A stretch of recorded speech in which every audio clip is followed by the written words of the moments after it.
we realized if we want to do music and if we want to touch people with the feeling we feel when we make music, we got to do it on our own. And so we had to go the long way, practice pretty hard to write the songs, to produce our songs. And now we're here with doing our own stuff, because I think that's what we want with our project, to somehow touch people, to somehow get our message delivered. And that's why we try to do most of the things, or to do everything on our songs on our own, because it's the most important thing, to get your personal imprint on it.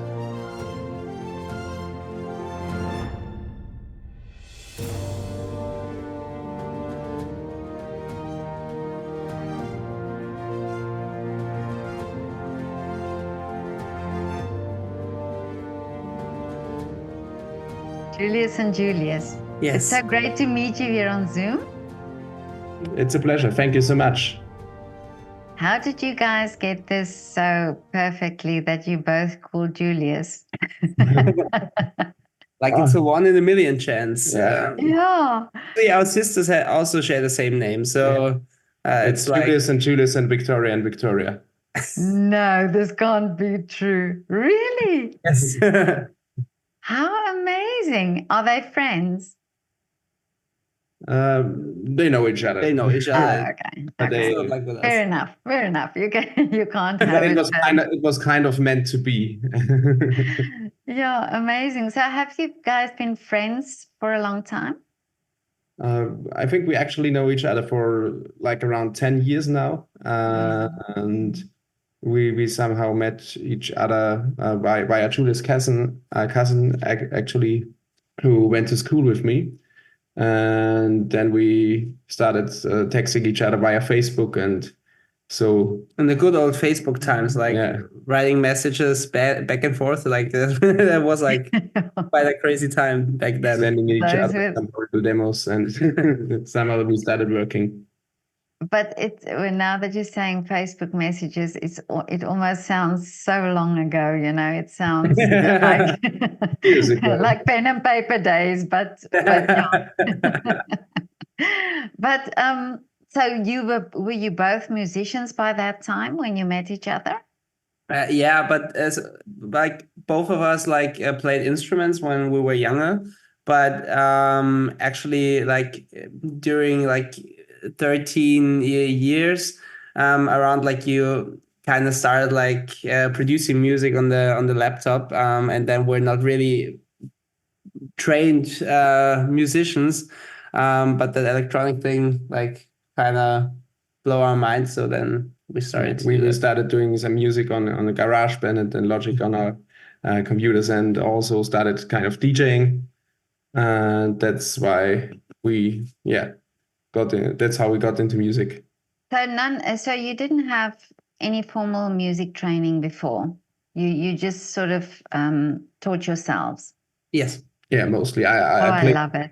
I played the flute for 3 years. And okay. Started playing piano, but we only for 6 months or something. Like we didn't have the stamina to get trained typical classical musicians. Mm. But I love this, and so many times I get to talk to people who tell me this, that in some form of art that they did or do, that they taught themselves. I even spoke to a winemaker who said he taught himself to make wine. So it's sometimes this misconception, and also, for children who think, oh, I didn't get the opportunity to play an instrument when I was young, but still you are proof that you can still make it and you can do it on your own. Yeah, I also share this opinion. I mean, it's a lot of work, but it pays off one day. But especially in music, it takes at least 5 years to become the level to say, okay, you're now able to play an instrument in public really good, or now you're able to finish a song on your own computer. It takes time, but it pays off. Yeah.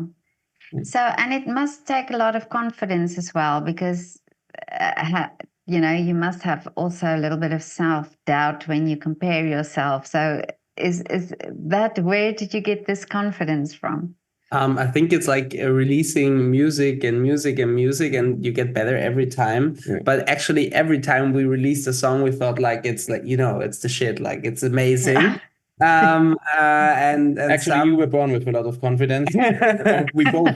and at the end of the day, we're looking back to some of our tracks and think like, okay, maybe we should have done more mixing, but it's.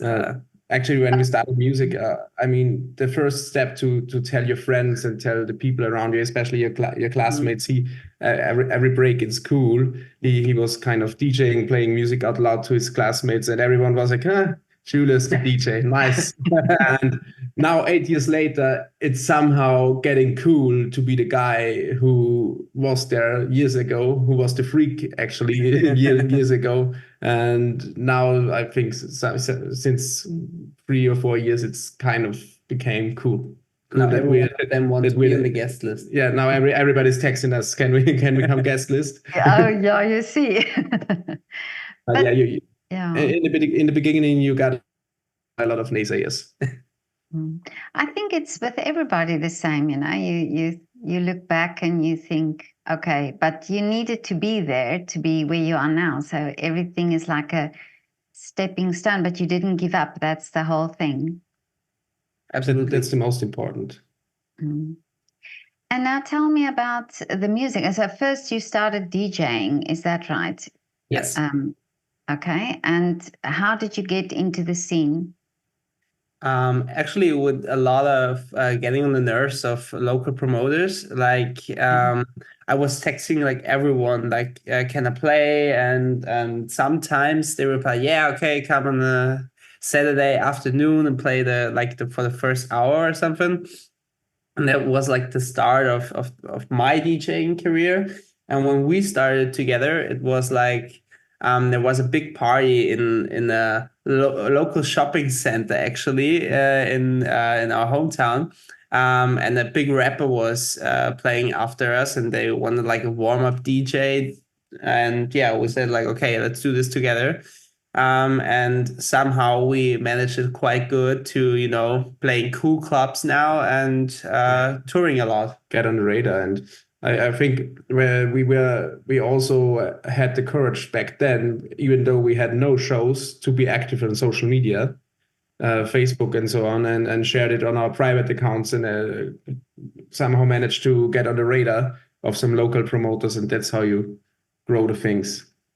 And you seem to be not also in the beginning, think, okay, this is not good enough for me. So you just did it, and you just wanted to get yourself out there. Yes, absolutely. And I can remember like we had at that time, like the clubs where we play, they didn't have like the same equipment as now. Like they don't have the like CDJs from Pioneer, like it's the industry standard. And we had like a controller that was like that big. And we had an issue every time someone stepped against the computer, like the cables falling out of the computer, and the whole music stopped. And like we had the like really a lot of times. Especially in the beginning, we actually committed ourselves to eat everything. Yes. Because that's how we got on the radar. That's how we got on stage. That's how we got someone known to the people, and also that's how we made our first money. I think we played our first show, our first paid show, for 80 euros and a bottle of vodka. But it was like the biggest issue for us that we get this 6-hour show. But yeah. That's how we became deal makers. Yeah. But it's great, that you did that, because that's also needed, that you start somewhere and just go for it and do it. But now together, do you feel that doing it together, it sort of it encourages you, so you both bounce off each other and you can motivate each other, and you have, the one has something that the other doesn't have. Absolutely. Like it's the coolest part of being like a duo. It's like if someone having a bad day, like the other one is here to help us, and like that's amazing. And even with like our talent, like I'm more like on the music production side, Julius is more like on the business side, and that's like amazing. Actually, I think our biggest strength is that we complement each other. Yes, and that's very good. Yeah, when we, I think that's the best thing about it, and I also think that's the reason why it works now for kind of 8 years together, because we know how to how do you say this, to get along with each other pretty nice, even though we have not the best times. And I think that's why we made it out compared to some other duos who split up during the years. Yeah. That's also the thing, you know, that you can work through the difficult times, because it might look, you know, on the surface as if everything is okay, but we are people, you know, so I'm sure there are times where you have to really work through things. Yes. But tell me now, Coverrun, where did the name come from? Actually, we were searching for that story like for so long, and we actually don't know it, because like it was like a name popping on my mind, and we thought like, okay, it looks cool, like it sounds international, and it sounds kind of cool, and it's one word, and it's the name wasn't taken too, which is pretty important. That was the first thing that sounded kind of cool to us, and so we took it as people always expect us to pop up with this crazy story of a crazy night when we decided, oh my god, this is the name, but it just was the only thing that sounded international and kind of cool, and so we decided to do it. If we were forming a duo now, I think we would call it totally different. Yes. Okay. Well, it's interesting because I've spoken to quite a few bands or musicians, and well, in bands or duos. And it is interesting how they come up with the names, and some of the names are really quite interesting, you know. So yeah, but great that the name just came to you. Well, we always try to be honest, and it's it's a pretty special story. You could have invented some deep, dark little story, but no, you're honest, and you say it like it is. But one day. Sorry? We plan to have a story one day, so you know that's a lie. But okay, so now it's the DJing, but do you write your own songs and produce your own songs? Yes, we're also bringing in a new EP in May, and we kind of we also got through all steps in our career so far, because we started out pure DJing and messing around on our computers. Then I also got to work with other producers who made tracks for us. But at the end of the day, we realized if we wanted to music and if we want to touch people with the feeling we feel when we make music, we got to do it on our own. And so we had to go the long way, practice pretty hard to write the songs, to produce our songs. And now we're here with doing our own stuff, because I think that's what we want with our project, to somehow touch people, to somehow get our message delivered. And that's why we try to do most of the things, or to do everything on our songs on our own, because it's the most important thing, to get your personal imprint on it. And what's especially important for me is like, I like that kind of emotional vibe of our songs, and that's like the music what touches me personally. Like, if you get my iPhone, like the sounds are pretty much the same as the music we do now, so it's actually pretty cool, even though it's like different styles and different types of music. But for me, it's like this emotional vibe, like the right chords are so important for me. Like that's like really what matters for us in the music. And also to be different. I think one of the most important things nowadays, because there's so much music out there. And I think a lot of young artists, a lot of young up and rising artists make the mistake to see, okay, that's not trending, and now I want to be the new Martin Garrix. But they always forget to, like, there are already 100 guys out there who want the same thing. And I think to have the courage to decide, okay, you are trying to do something different, which is maybe not the hot thing right now, but it's the thing you like. It's also a pretty important step.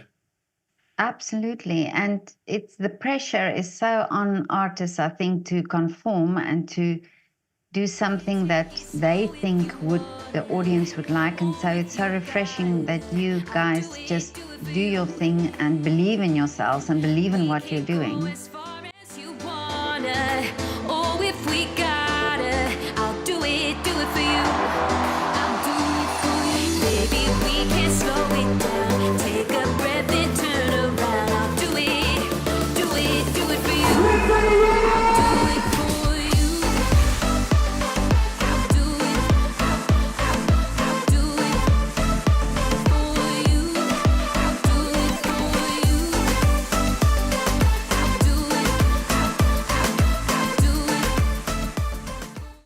We try to, but sometimes it's hard, like you always compare yourself like to the other artists. And even though it's like amazing, like we have so much streams at the moment.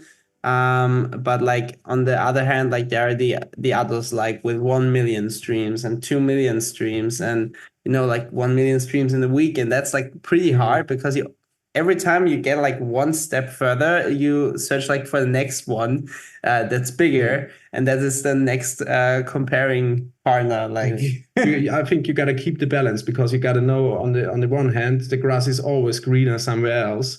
But on the other hand, it's also important to always strive for the next thing, to always push on, to always push forward. And you got to keep the balance somewhere else, to not get into depression because everybody's having more success than you, but also not to say, okay, I'm done, I'm successful. It's the balance. Yeah, but it's also like the marketer in America, Seth Godin. He said, it's for me such a beautiful quote where he says, you're not for everyone, and you have to accept that not everybody's going to like what you're doing, and that you find your audience and you find the people who are loyal to you. And that's more important than saying, pie in the sky, I've got so many millions of followers, but they're not real followers and they're not real committed fans, It's community, and I think it's a pretty beautiful thing right now, because people are realizing and going back to see, okay, there may be artists who don't have millions of streams, but they sell out the venue with 200 tickets in 10 minutes, and artists who have 3 million monthly listeners on Spotify maybe sell 10 tickets or something. Yeah. And I think David Guetta once said this in an interview. In the entertainment business, it's only one question which counts, and it's, does the artist sell tickets? And it's a yes or no question. If you do, you're successful. Mm.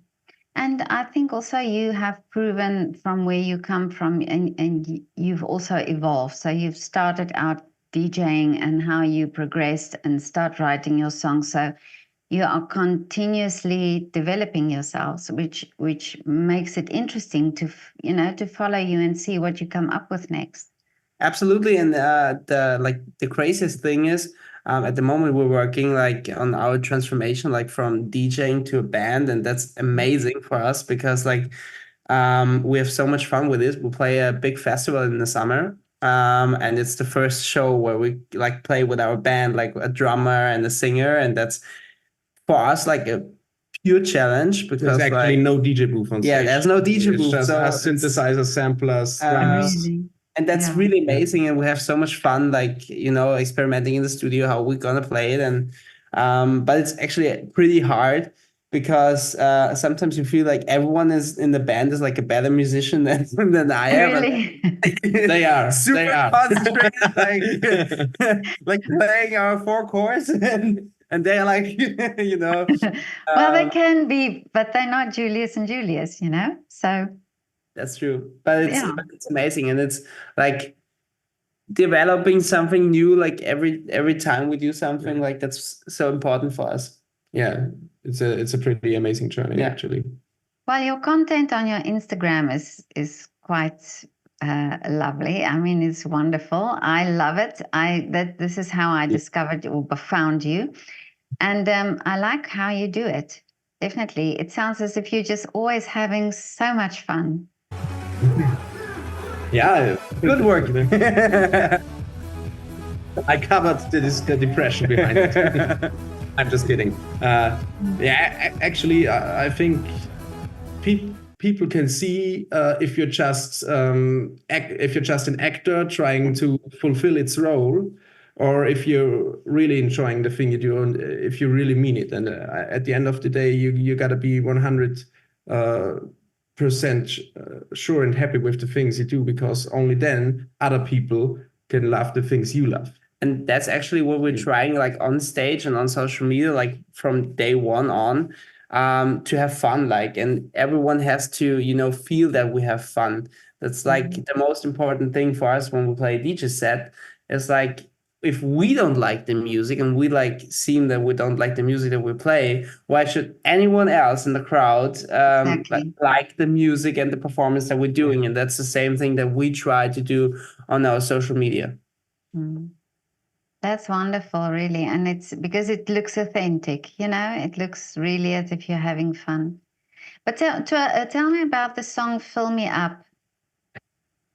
It's a long journey.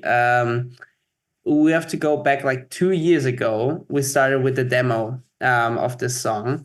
And we had amazing co-writers, Paul and Pam. And Pam is playing this guitar, and we had like a studio session. It was like actually a pretty quick session. We said like, okay, we have an idea. He came up like with this amazing guitar sound. And then we teamed up with Richard, which is a singer. And like he sent us the first version, and I know it because I think Julius was not quite sure with the vocals at the first moment, because they're not like right arranged. Like this Fill Me Up, that it comes like again and again. It was actually it was just a little note at the end of the first chorus. And that's like, no, we have to do this like in a loop.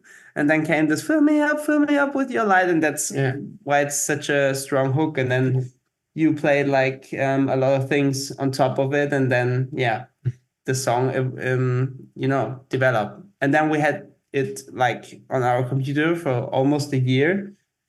And when we, sit together with our manager, we like listen to all the demo, and then, oh man, we have this song, like we have to get it on the EP, and that's what we did. Yeah, and I think we really loved it. I'm super happy that it's out now finally. And I also really like the song because the vocals are so different, and it's such an outstanding voice.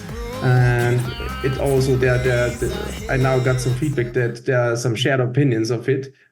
Personally, I love the song, but there are also people who are telling me, okay, the voice is annoying, and that's actually Really? You love it or you hate it. But that's the great thing, because if it kind of polarizes. Is this the right word in English? Polarizing? Yeah. If there are shared opinions about it, it's a good sign actually, because it makes the people think of it. Exactly. And I also have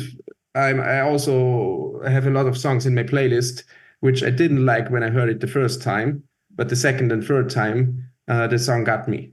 And it's pretty nice to find and to have this conversation. Yeah, I also think sometimes critique or something like that makes you think, or makes the fact that it made them give you critique shows you that in some way it affected them. So, but I love it. I love the song. It's very infectious. It's like when you listen to it, it sort of stays in your mind. It stays in your head for a long time. Yeah, that's nice. And there's coming our own remix of us of the song, like on our EP, and it's really cool because like it's the original version is like very uplifting, like summer vibe-ish. And the other one is like more like, the sunset at the beach. And that's like the song for it. And we made like a really calm version of More it. chill, yeah. And you can definitely look out for it because I love this version so much. I always have to say, there's coming another one. But that's great, and great that you can make something of it, or change it a little bit and make something different of it. But tell me now about singing in English, because you're actually in Austria, and is it important for you to sing in English? Actually, yes, because our vision is Austria is a pretty small country. And it's lovely and it's nice and everything, but we kind of have the big vision to touch as many people as possible with our music. And the easiest way to do this is having the lyrics and the song in English, because most of the people, and especially most in pop industry, is English. And that's why we decided, okay, we try to get as fast out of our little beautiful but very sleepy country. And that's the goal we work towards. But we like German music as well. Like we have on our label like an artist who is really like crazy talented, and he's singing in German, and that's like amazing. Like you should definitely interview him as well, because like he's I would love to, yeah. Yeah, we Get do me a in lot of writing contact with sessions him. together, and he's like amazing, crazy guy. Yeah. Let's do an interview with him. Get me in contact with him, please. Sure. But I spoke to a singer once who said that he actually finds it easier to write in English, although he is German. So was it difficult for you, or does the lyrics come up easily in English? Like it's a team process. So actually, it's quite hard because like we're more on the melody side, like how the lyrics should like sound. But during the process, it's if you're used to it, it works. But sometimes it's quite hard because we have to translate it like every time from German into English. Oh yeah. Even now when we're making the interview, and that's quite hard sometimes. But it's a challenge. And songwriting is always teamwork with the singers and songwriters, and it's like most of the time the workflow is we come up with some melodies, they come up with some lyrics, we feedback each other, and yeah. But tell me, guys, what is the wish, what are the wishes now for you for the future? Developing as a band, like that's really important for us, to make as much music that we like to make and put it out, and hopefully getting like good response from the people, and just developing and getting bigger, playing cooler stages, like doing more things that we love to do, like touching people with her music. A big music manager, Amy Thompson, once said, if you touch only one person with your music, you made it. And I think that's pretty beautiful. But in the next step, if you have reached the goal to touch one person, we want to make it bigger and touch as many persons as possible. And I think that's what it's about, to do the things we love and make somehow an impact. But I mean, it's evident that you love what you're doing and you are very authentic. So I'm sure you touch a lot of people with your music. We hope to. We hope to. Hopefully. Just tell me, your parents, when you said initially that you wanted to do a band or that you wanted to do DJing, were they supportive? Yes, they were, but at the beginning, like they just like saw it as a hobby. Yeah. And I had the moment with my father when we played like in the biggest arena in our hometown in Linz, like Timmy Trumpet, who is a big DJ, was playing in Linz like a solo show, and we were like doing the warm up, And I know this moment, like I was playing and everyone, tour manager and so on, know that I don't like to get interrupted during a set. And I know this moment where my father like touched me on my my leg, and I was like, who dares to like interrupt me in this beautiful moment?